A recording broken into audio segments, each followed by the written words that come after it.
So today I'm prepping for a fire. Here's my fire pit here. Um, the weather hasn't been great for it as of late. It's just been too hot. So really trying to keep from burning anything even out in a fire pit in a confined space like this. But now that things are a little bit wet and a little bit wet more consistently, it's time for that fire pit season.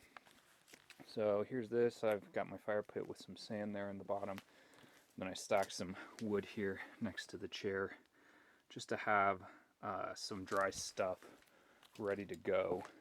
I can go up the path here actually and get more wood if I need it. There's plenty of wood over here in the woodshed, which isn't that far, as you can see.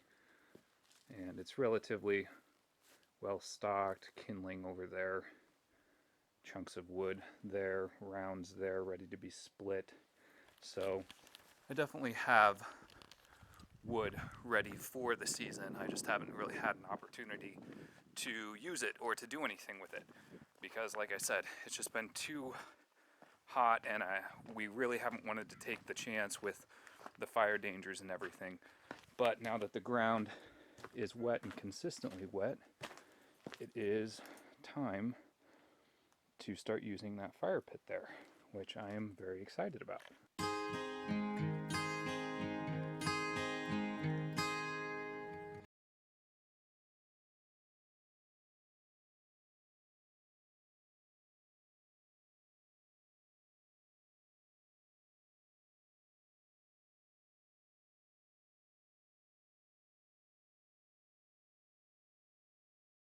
Here's Rusty.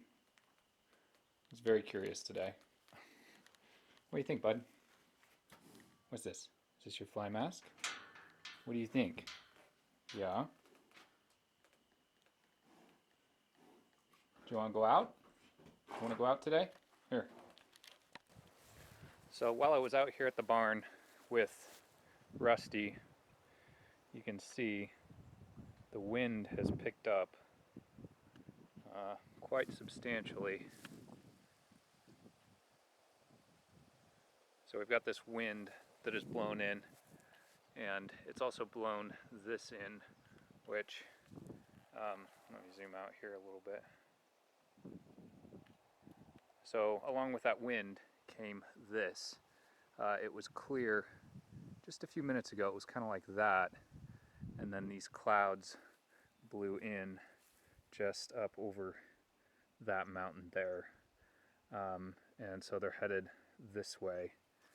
So we have this cloud coverage, and I don't know if that means rain, possible storm coming, but it definitely changed the air temperature very quickly.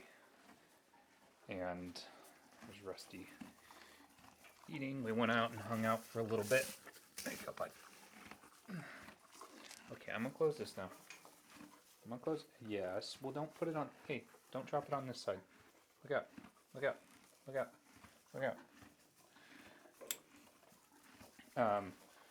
So anyway, while Rusty and I were hanging out here, this just kind of blew in. So along with it came kind of a cold front, a little bit of cooler air. So here I am today. I'm gonna go ahead and hike up here to the location for the cabin so everybody can kind of see the area and the spot of where the plan or the project will happen. So yeah, I'm just back here. Luckily there's this, it's a little bit more of a road than you'd think because they've done some logging back up in here. Even just this past year they did it extensively over in this area. But the road here is pretty much, it's got some gravel mixed in with it. So I know that it's kind of an access road that goes back up here. It gets a little heavier in foresty and foliage because the path that then goes up to the spot has been grown over. Just, you know, we get the rain and then the sun, and this is Oregon, and things just grow, and you can see here all these blackberries like to take over. So I told you guys I'd take you on a ride with me here at some point, and here we are. I'm actually just going to switch the camera over since I like having the reins in my right hand here. And Rusty is Western neck-reined, more so now than when I first started with him. And what that means is it just means that you only have to operate the reins with one hand. If you want to go this direction, you pull to the right. If you want him to go that, you go to the right of the horn. If you want him to go to the left, you go to the left of the horn. If you want him to stop, you just pull straight back. And that's just kind of horse riding 101. We did that on the ranch in Colorado.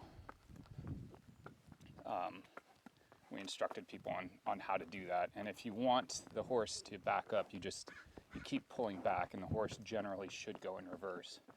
Not always the case, but most horses will. So this right here is wood, obviously, from logging that they didn't take with them. They make these piles of the stuff that they don't deem worth taking on the trucks and taking to the mill. So you get piles like this back here, which is great because this is not too far from the location, which is just up here. So conceivably, a lot of this stuff can be dragged up there. It's a little bit of a ways still to go, but as you can see, there's a lot of straight stuff still in there that can be cut down relatively easy and fashioned into you know, walls and beams and whatnot for the cabin. This is our ride for the day. We're just taking it kind of easy out here. Easy, bud. We're just doing some out and backs. But yeah, my recommendation would be is if you have a horse, try and ride your horse almost every day if you can. If not, you know, again, just as much as you can. Spend at least an hour, 2 hours a day with the horse, but then try and spend like an hour, 2 hours on horseback, especially if you want your horse to be used to being ridden. And that just kind of goes, you know. It's good experience for you. You get more comfortable with the animal gets more comfortable with you, and it's a much more pleasant riding experience. Okay, so here we are coming up on the site right now. As you can see here, we're kind of under a haze, a foggy haze today.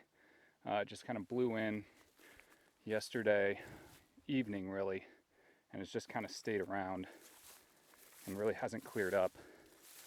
As you can see, though, this is the view from up here. You can kind of see down into the valley, down there, the road.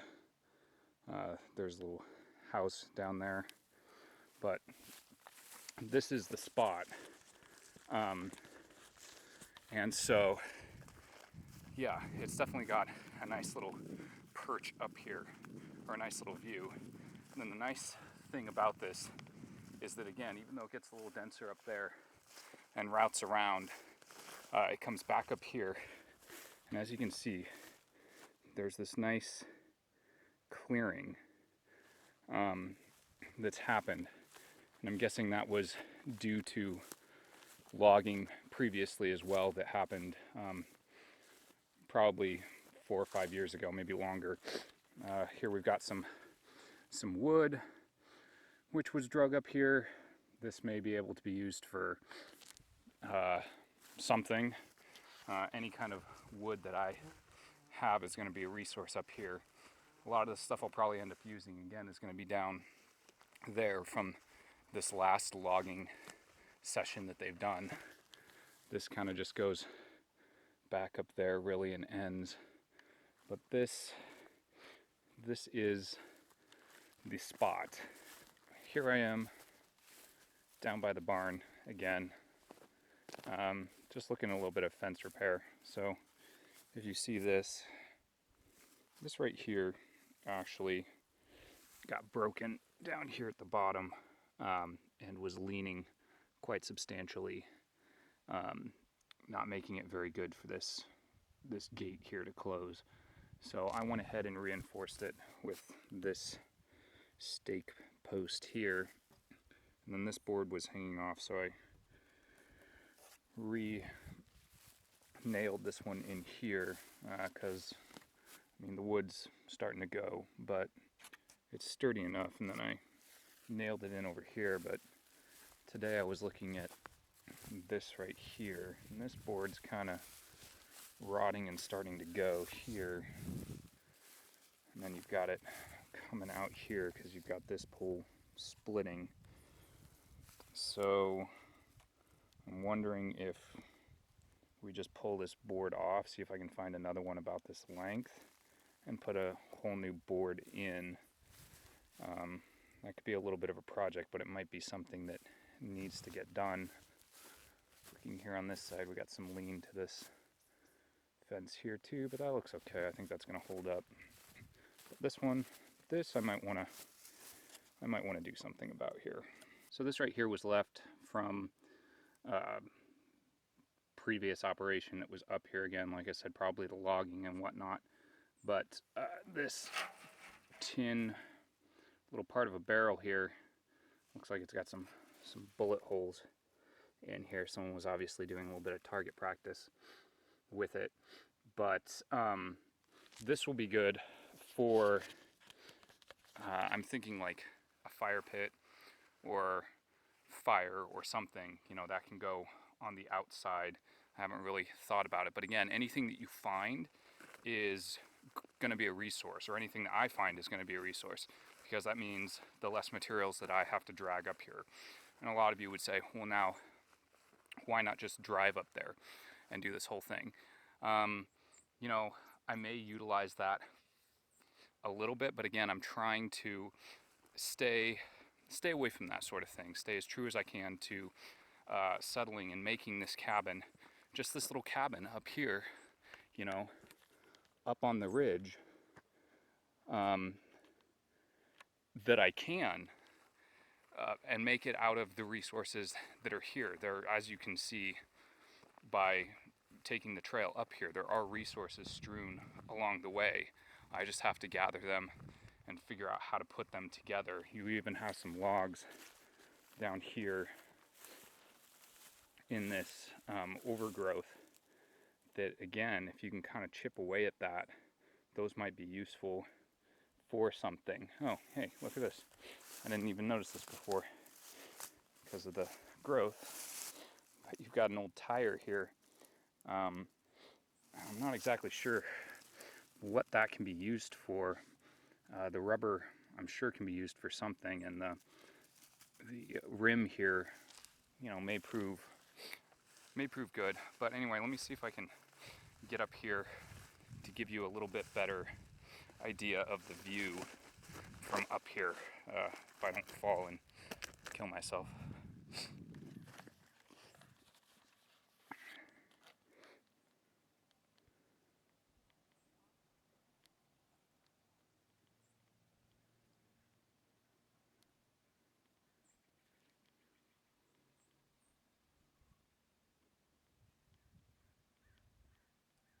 Okay, so I've shown you the spot where the planned cabin build is going to take place. But in reality, in the mind, you know, you put it on paper, you see the area, you're inspired, you're like, oh, I can do this. But in actuality, it is going to be a lot of work. I would anticipate several months of work, you know, just getting the timber that I need back here, dragging it up there. As I was coming back down, I saw that there's some overgrowth for sure that I'm going to want to kind of machete away, make a little bit more of a accessible path up there. It's not too bad. It's fairly accessible as it is, but I just want to make it a little bit more accessible in which I can drag logs up there. My initial idea for doing that is, you know, cut the logs to length where they're at and then drag them up there. And I'm thinking the best way to do that is going to be some sort of harness that I create with a rope and then attach to the log, and then drag them up there. That's the initial thought. We may rethink that as we go along, but that's the initial plan. That's the way these things are, is, you know, you kind of plan, you come up with the initial idea. Sometimes that initial idea doesn't work, so you have to come up with a new plan and you have to be adaptable. But yeah, like I said, this is definitely going to be a project that will keep me occupied for several months, and I'm going to need to put in some long days just to get the materials that I need up there. So first of all, it's getting all the logs up there that I'm going to need to do this, and then it's going to be assembling and beginning that build, and then it's going to be making sure that, you know, I can kind of insulate it, keep the cracks filled, as it were. It's going to be a rustic cabin, don't get me wrong. It's not going to be, you know, one of these little tiny house type things with all the modern what have yous. It's going to be a hunter's cabin. It's going to be kind of a pioneer type cabin. So that's what it's going to look like, but the magnitude of the task is going to be big, but I think that's why it will be impressive when it's completed.